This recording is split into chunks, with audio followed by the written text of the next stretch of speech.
তাহলে খাওয়া দাওয়ার টাইম হয়ে গেল? কটা বাজে বলো তো? 1:15। নিয়ে চলে এসছো সব? সব নিয়ে চলে এসছো। ভাতও বাড়া হয়ে গেছে। কি কি রান্না করেছো? দেখো এই দেখো দেখো, উচ্ছে ভাজা, স্যালাড আর ভাত।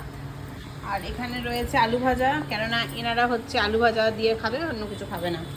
এখানে আছে চাল কুমড়োর তরকারি, এখানে আছে হচ্ছে রুই মাছের ঝাল, আর এইখানে হচ্ছে পাতলা পাতলা মুসুরির ডাল, স্যালাড, আর এই যে কালকে রাতের একটু ঝিঙে কুমড়ো রান্না।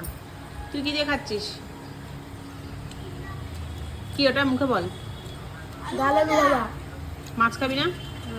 খাবি তো? মনে থাকে জানা, না খেলে একদম মারবো ধরে। চিকেন ছাড়া কিছু এদের মানে রোচে না। আমি চিকেন ইচ্ছা করে আজকে করিনি, রোজ শুধু চিকেন আর চিকেন। আলু খেলাম। হ্যাঁ, সকালে খেয়েছিস রুটি দিয়ে।